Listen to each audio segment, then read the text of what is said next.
Tesalonicenses capítulo 4, verso desde el 3 hasta el 7. Dice la palabra: pues la voluntad de Dios, ¿cuál es la voluntad de Dios?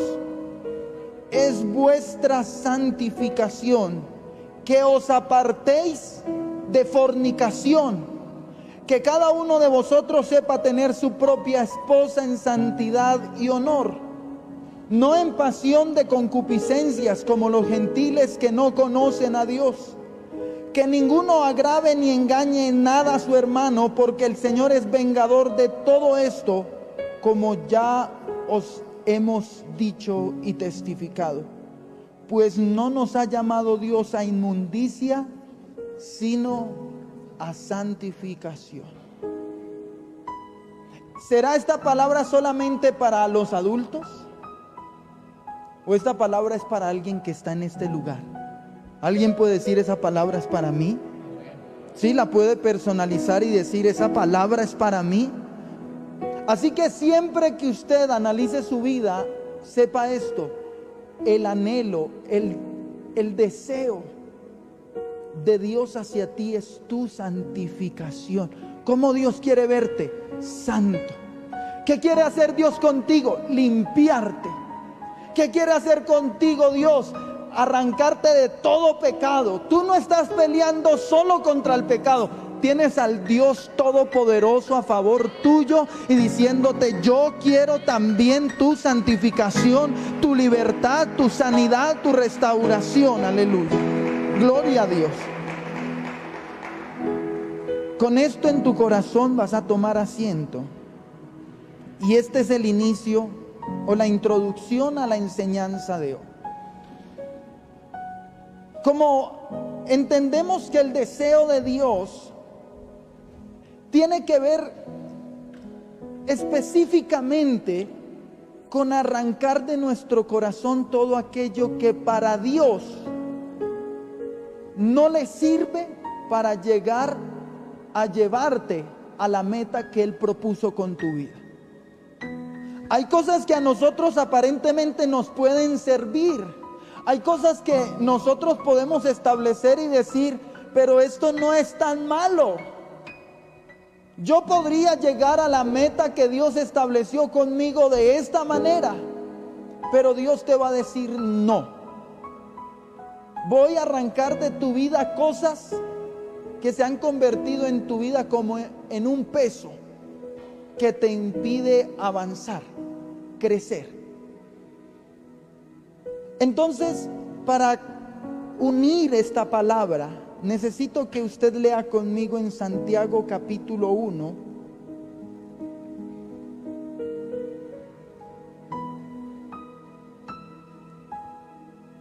Santiago 1, verso 19. Y dice la palabra: por esto, mis amados hermanos, todo hombre sea pronto para oír, tardo para hablar y tardo ¿para qué? Airarse. Sea pronto para oír, diga conmigo: pronto para oír, tardo para hablar, pero más tardo ¿para qué? Para airarse. Ahora, si nos analizamos, ¿será que nosotros somos así? A veces ni siquiera dejamos de escuchar a una persona, hablar a una persona, no la terminamos de escuchar cuando ya estamos. Pero espere, porque usted tampoco está diciendo toda la verdad. Y ya está bravo. Ni siquiera estaba hablando y ya estaba bravo en su corazón diciendo: yo me tengo que defender. Y aquí, si usted analiza la palabra, no está diciendo: sé tardo para hablar o para airarte si tienes la razón, o si no tienes la razón. No, está diciendo: cual sea la situación que estás viviendo, así sea que te están hablando de ti diciendo: es que esa persona es una tráfuga, una mentirosa, y usted por dentro diciendo: pero ¿por qué habla de mí así si no es así? Y el Señor termina diciendo en el versículo 20: lo siguiente: porque la ira del hombre no obra la justicia de Dios. La ira del hombre hace que no pueda actuar en justicia. ¿La justicia de quién? De Dios. Va a buscar su propia justicia, nunca la justicia de Dios. Entonces, vamos a ver un caso extremo. En Génesis capítulo 37.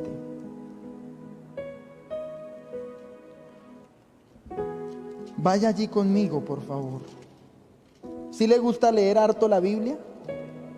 La Biblia es chévere de leer, porque cuenta historias, habla del poder de Dios, manifiesta el corazón de Dios. Y vamos a hablar de José. Y todos, bueno, no sé si todos conocen esta historia, pero José era uno de los hijos menores de entre 12 hijos, 13 con Dina, si no estoy mal. Y como toda casa, como en todo hogar, habían problemas. José tenía una particularidad, y era que era muy consentido, a tal punto que el papá manifestaba un mayor deseo por él. ¿Alguien de ustedes ha identificado que a veces un papá tiene como cierta preferencia por un hermano? Y no, algunos dicen así, esa palabra va a ser para usted, oye. No, pero suele pasar que sea porque es así o porque uno ya tiene su corazón herido, dice, mire, a ese sí le dan y a mí no. A este le gastan, a mí no. A mí me tienen como excluido. Bueno, José era de los que le daban la túnica de colores más bonita. Y él, en medio de ese ¿cómo se dice? Como ese regalo, esa caricia, esa bendición, le añadía algo, y era que veía a los hermanos hacer algo y iba donde el papá: papá, mis hermanos están haciendo esto. Entonces el papá los cogía y los atalajaba. ¿Cómo tenían los hermanos de José a José? Como él, como el sapo. No, que José no venga porque ese es muy lambón. Por ganar puntos va y le dice todo a mi papá. Y encima de eso va y sueña. Y qué sueño tan tremendo, porque veía manojos de los hermanos, como si todos estuvieran trabajando, y cada uno tenía un manojo de trigo, y como que esos manojitos se reunían así los 12 con los papás, y que todos, el manojo de José se hacía en la mitad y todos se inclinaban. Y este bendito no era prudente, iba y contaba. Y tuve un sueño, y se puso ese día la túnica de colores, como para hacer sentir más mal a los hermanos. Y tuve un sueño donde sus manojos se arrodillaban ante mi manojo. Uy, yo creo que José era de los que estaba por ahí haciendo algo, y los hermanos pasaban en fila, pa, pa, pa, 11 calvazos.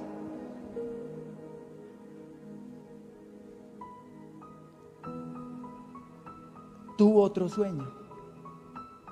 Estrellas, el sol y la luna se inclinaban ante él. Pero esta vez se lo contó también al papá, y el papá dijo: ¿y entonces qué? Entonces me le arrodillo. Uy, hermano, a José no lo quería. Bueno, en la casa lo quería mucho el papá, pero el resto del papá no era muy querido. Un día el papá lo manda a revisar qué estaban haciendo sus hermanos. Y ahí es en la historia que entramos. Es que necesitaba hacerle recuento para que usted entendiera mejor a la hora de leer. Y vamos a leer a partir del verso 13, del 12. Después fueron sus hermanos a apacentar las ovejas de su padre en Siquem. Y dijo Israel a José: tus hermanos apacientan las ovejas en Siquem, ven y te enviaré a ellos. Y él respondió, heme aquí, le fascinaba que lo enviaran a mirar. E Israel le dijo: ve ahora, mira cómo están tus hermanos y cómo están las ovejas, y tráeme la respuesta. Y lo envió del valle de Hebrón y llegó a Siquem.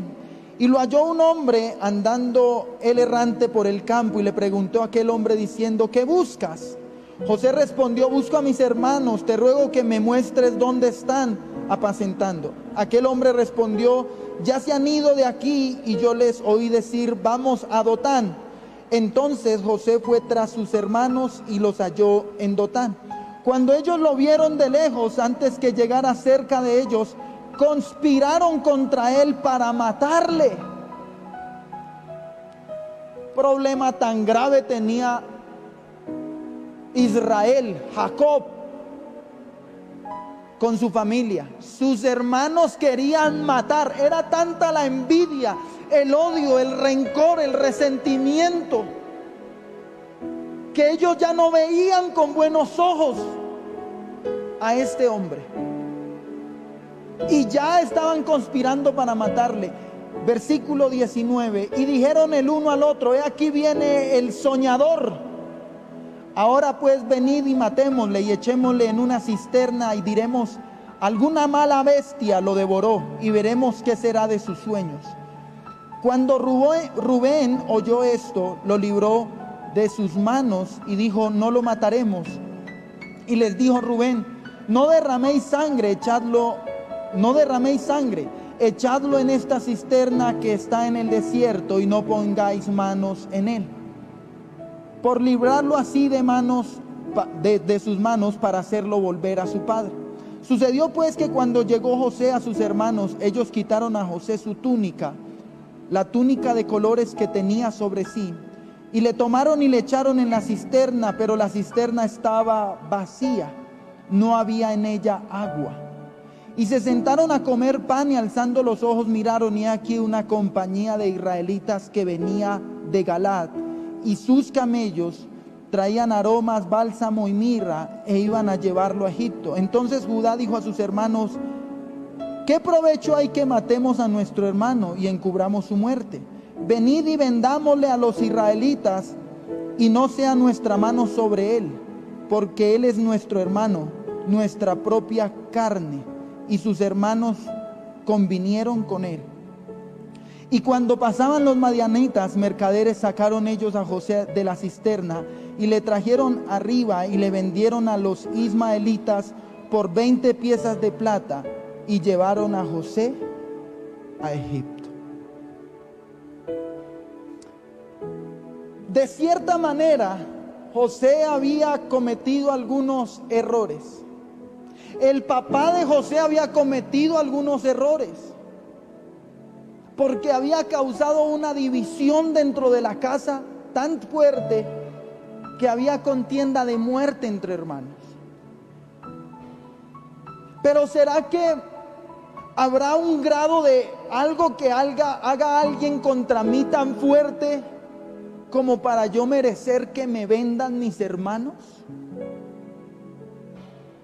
Si tú fueras José, ¿qué sentirías por tus hermanos? Vas en la carreta rumbo a Egipto, perdiste tu túnica, perdiste todo, y ahora tu nombre es esclavo. Te tienes que olvidar de papá, te tienes que olvidar de hermanos, te tienes que olvidar de tierra, te tienes que olvidar de todo. ¿Qué pasaría si vas en la carreta, o quizás detrás de un caballo? ¿Qué irías pensando sobre tus hermanos? ¿Qué pensarías sobre tu futuro? ¿Se imagina el futuro que tenía José pensado en su mente? Él decía: no, la demora es que mi papá muera y él me va a heredar todo. O por lo menos mientras mi papá viva, yo voy a tenerlo todo. Yo estoy bien, yo estoy bendecido. Pero en un momento tan sencillo se rompe ese futuro y se cambia de un futuro glorioso a un futuro de esclavitud.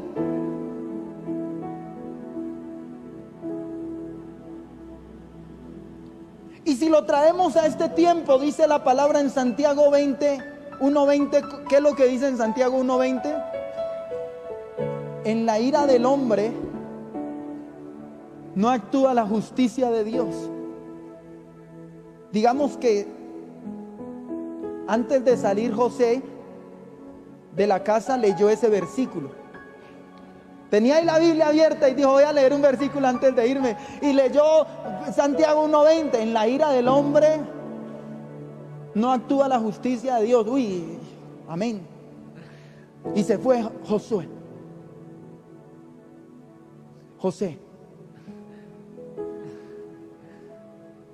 Pero mientras va de camino a Egipto, vendido por sus hermanos, tiene controversia en su corazón, preguntándose: ¿cómo es que Dios me dice a mí que no odie, que no me aire? Si mire lo que me hicieron, mire lo que pasó, mire lo que sucedió. Y lo que me parece tremendo es que José, a pesar de todo, este hombre llega a un lugar desconocido, empieza a crecer. Era un hombre muy diligente, era un hombre que avanzaba, que crecía, se volvió mayordomo de los esclavos. Y en medio aún de que había momentos en donde vino una mujer y se le desnudó y le dijo: venga a ver.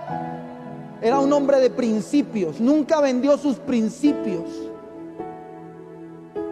Pensaba siempre en Dios.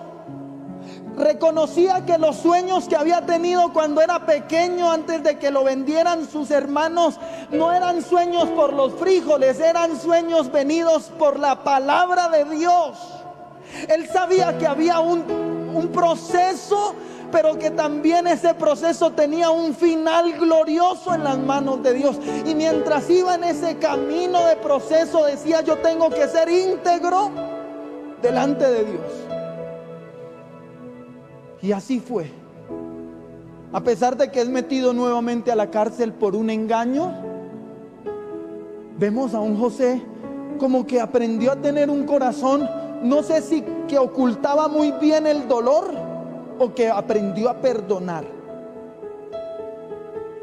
Y cuando menos piensa, es llamado por el rey de Egipto, porque era un hombre utilizado por Dios para declarar cuáles eran los sueños. Y lo llama el rey y le dice: si tú me dices cuál es este sueño, te voy a dar aún hasta mi hija, te voy a dar algo grande. Y así es. Este hombre sale de la cárcel y, hermano, de una manera gloriosa llega a un punto donde está en alto.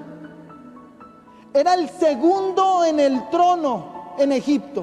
Después del rey de Egipto venía José, un israelita, un esclavo X, que desde abajo surgió y se convirtió en lo que era, porque guardó principios. Pero escúcheme bien, ¿cuál es el deseo de Dios, la voluntad de Dios que es hacia nosotros? El primer versículo que leímos: mi santificación. Mire que la santificación de cierta manera no tuvo que ver casi con el galardón. Ya tenía el galardón, pero ¿sabe? Dios necesitaba sanar el corazón de este hombre. Porque es que a uno lo vendan los hermanos no se olvida de la noche a la mañana. Bueno, ya lo tengo todo, pero es que perdí algo que todavía me marca. Hay algo que todavía me pregunto: ¿cómo estará mi familia? ¿Cómo estarán aquellos que me vendieron? ¿Cómo bien? visto bien, me tratan bien, pero hay una marca en mi corazón que no se ha borrado, no se ha ido. Y como el deseo de Dios es nuestra santificación, llega el momento en donde José, por causa de que había hambre en el lugar donde estaban sus hermanos tienen que venir a comprar comida en Egipto. Y cuando les dicen, el único que puede darles de comer o no darles de comer es ese hombre que está allá. Y ellos, sin saberlo, era su hermano. Y lo primero que tienen que hacer es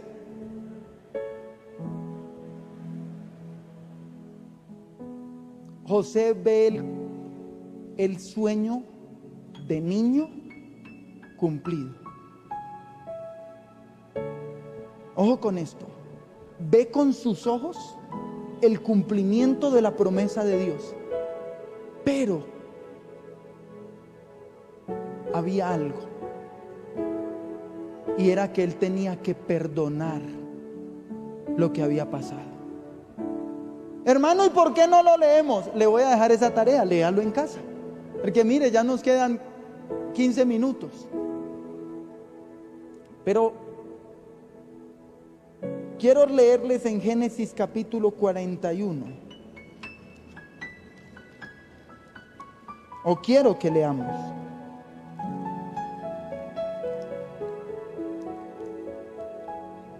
¿Cómo se desglosa o cómo finaliza ese tiempo? Versículo 51.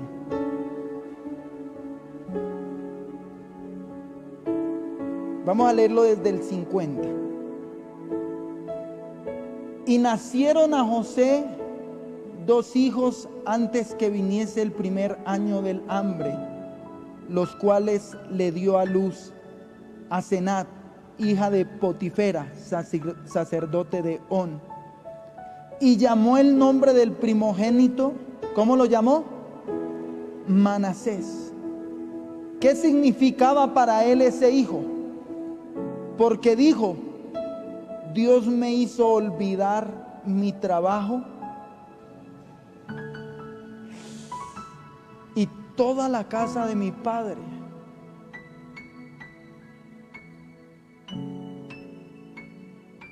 O sea, como que él borró eso de su mente.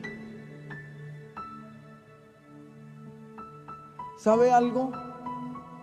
Dios puede cumplir muchos propósitos con cada uno de los que estamos acá. Pero Dios reconoce que una de las cosas que más necesitas tú es que tu corazón sea sano.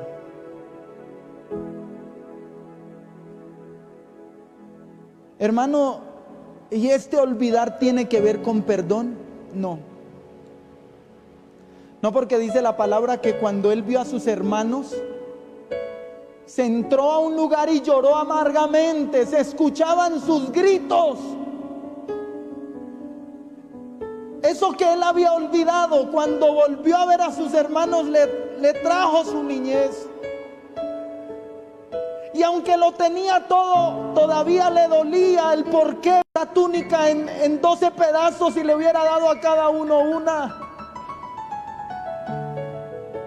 Hubiera hablado con mi papá para que terminaran las preferencias.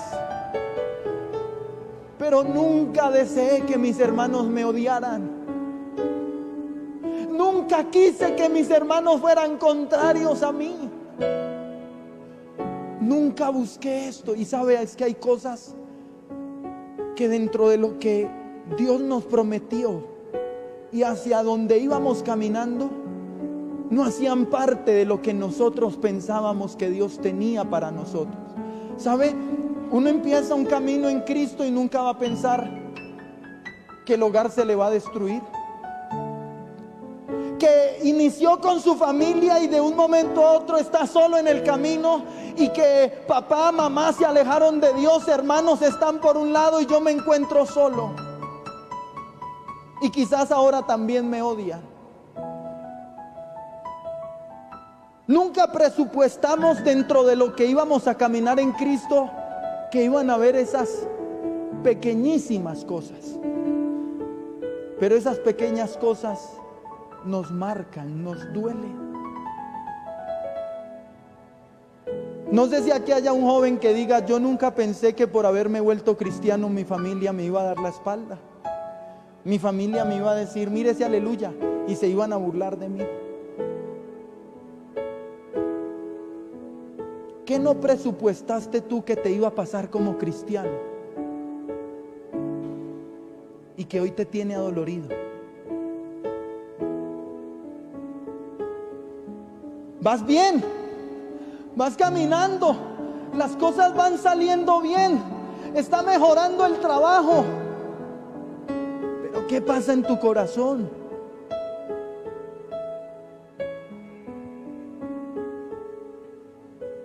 ¿Qué pasa en tu corazón? ¿A quién tienes que perdonar? Porque lo que Dios te está diciendo es: mi deseo es que tú seas bendecido, sí. Mi deseo es que tú seas feliz, sí. Pero mi primer deseo y mi voluntad es que tú vivas en santidad. Pero en tu corazón hay una ira contra alguien. En tu corazón hay un odio contra alguien. Y hoy Dios te está diciendo: no pelees más solo con eso. Yo también te quiero sanar. Yo también te quiero enseñar a perdonar. En Génesis, Efraín, porque dijo: Dios me hizo fructificar en la tierra de mi aflicción. ¿Y qué significado tan potente de esos nombres, hermano? ¿Sabe? El lugar en donde uno menos quiere estar es donde se siente afligido. Cuando tú te sientes afligido, ¿qué es lo que más quisieras hacer? Huir de ese lugar. No quiero estar aquí. Me duele estar aquí. Pero ¿sabe? Dios te dice: yo te voy a prosperar en la tierra de tu aflicción. En donde tú has llorado, en donde tú has tenido que pagar un precio arrodillado diciéndole: Señor, no entiendo lo que me pasa. Señor, estoy a punto de botarlo todo porque no entiendo. Te busco, te sirvo, te llamo, pero no pasa lo que yo quiero que pase. Pero el Señor te está diciendo: yo voy a hacer que todo prospere, aún tu alma, en la tierra en donde tú has sentido aflicción, dolor, quebranto. Señor, ¿cuántos quisieran eso? Ser prosperados en la tierra de su aflicción. ¿Cuántos? ¿Cuántos? Pero el Señor te dice: lo primero que necesitamos prosperar en ti es tu corazón. Y para que tu corazón prospere, necesito sanarte.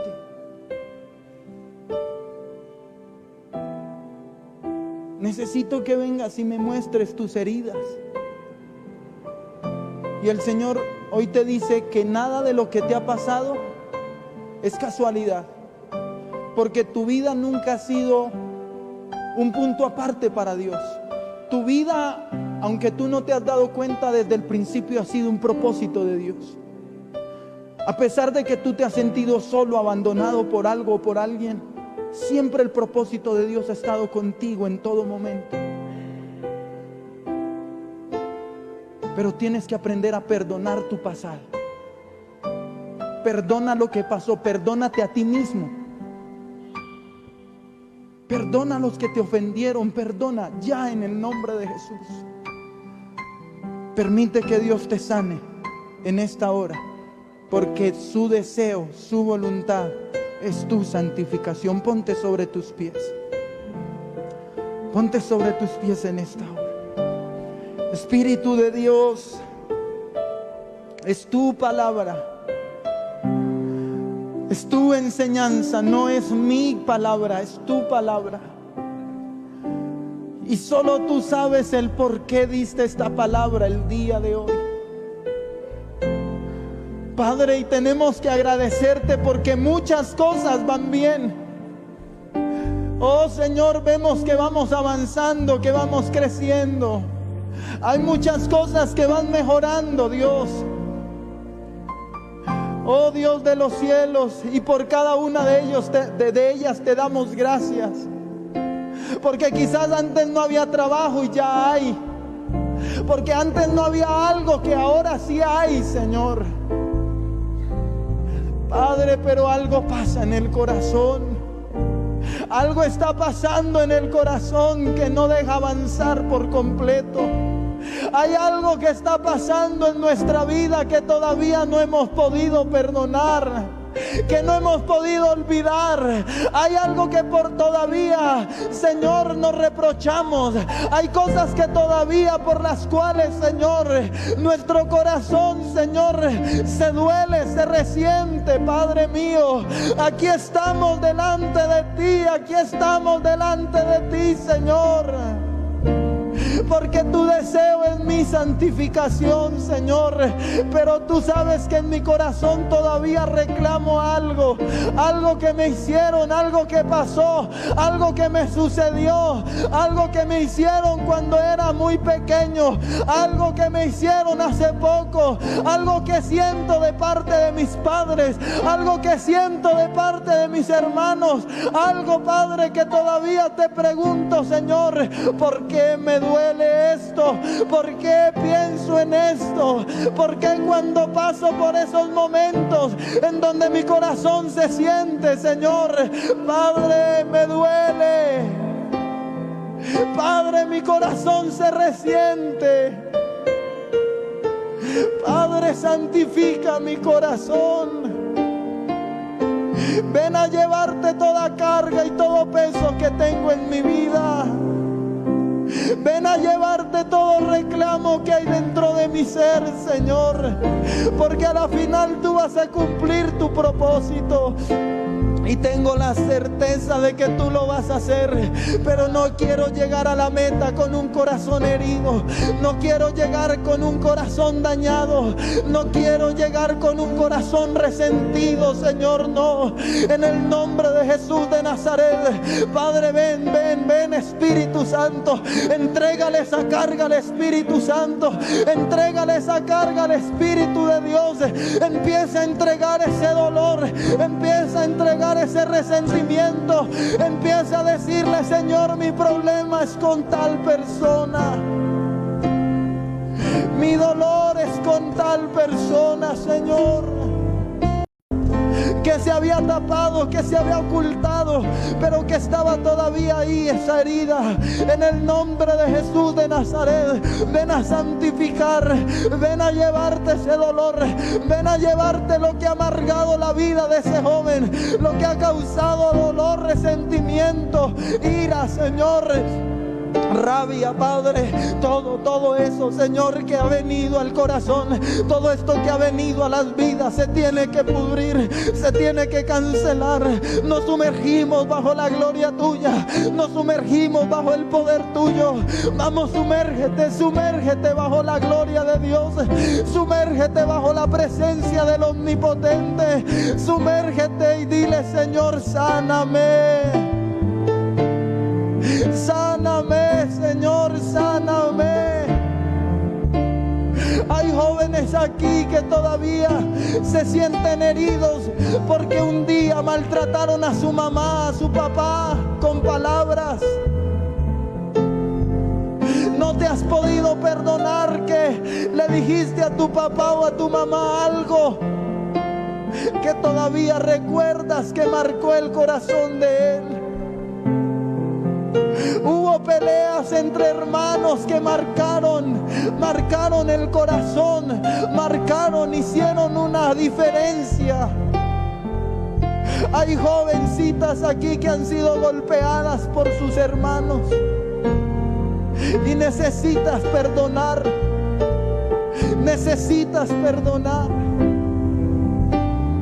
Empieza a perdonar, empieza a perdonar, empieza a lavar tu corazón.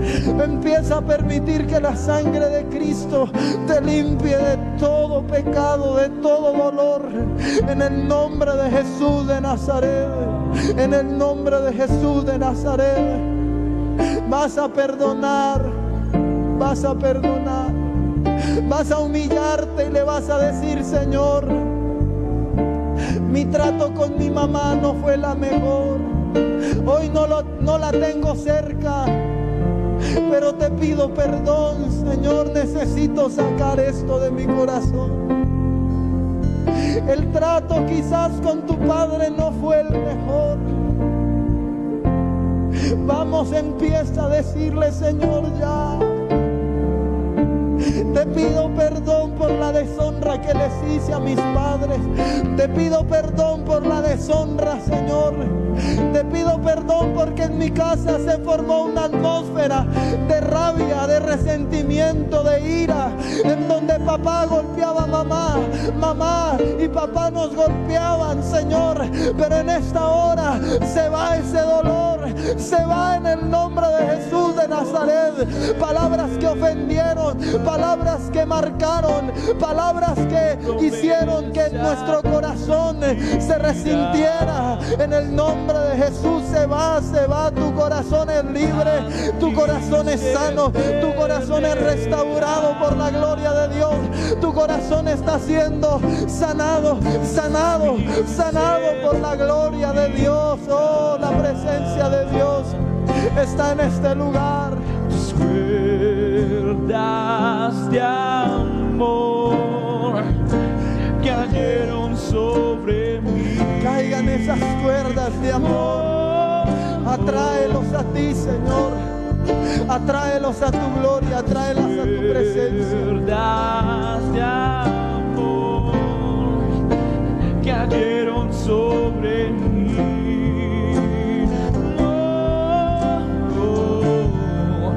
Y es tu amor que me sostiene y el que me levanta y el que me da paz, me da seguridad. Y es tu amor que me sostiene, el que me levanta, el que me da paz, me da seguridad de lo que vendrá. Tú tienes el control, nunca pierdes el control. Y es tu amor que me sostiene, el que me levanta, el que me da paz, me da seguridad de lo que vendrá. Tú tienes el control, siempre tienes el control. Lo que te ha traído hasta aquí es el amor de Dios. Muchos jóvenes se han sostenido hasta este momento porque aman a Dios, porque no encuentran un futuro sin Él. Pero no pueden amar a su prójimo, no pueden amar. Y Dios te dice hoy que de la manera en que lo amas a Él, tienes que amar a tu prójimo. Tienes que amarlo. Tienes que decidir amar a aquel que te hizo algún daño, aquel que te ofendió. Tienes que decidir amarlo como amas a Dios. Porque ese es el amor de Dios que ha sido derramado en tu corazón a través del Espíritu de Dios. Un amor que te hace ir a amar a pesar de lo que te han hecho. Hoy recibe el amor de Dios. Levanta tus manos al cielo y dile: Señor, lléname de tu amor para yo poder amar a pesar de lo que me pase, a pesar de lo que me haga. Dame de tu amor. Tu amor es derramado en nuestro corazón por medio del Espíritu de Dios. por medio del Espíritu Santo. Ahí está la llenura del amor de Dios. Estás sintiendo que el vacío de tu corazón se va. Estás sintiendo que todo ese odio está siendo quitado ahora mismo. Oh, Dios está derramando algo en tu corazón, en tu vida. Oh, y si tú lo estás sintiendo, levanta tus manos al cielo y dale gracias a Dios.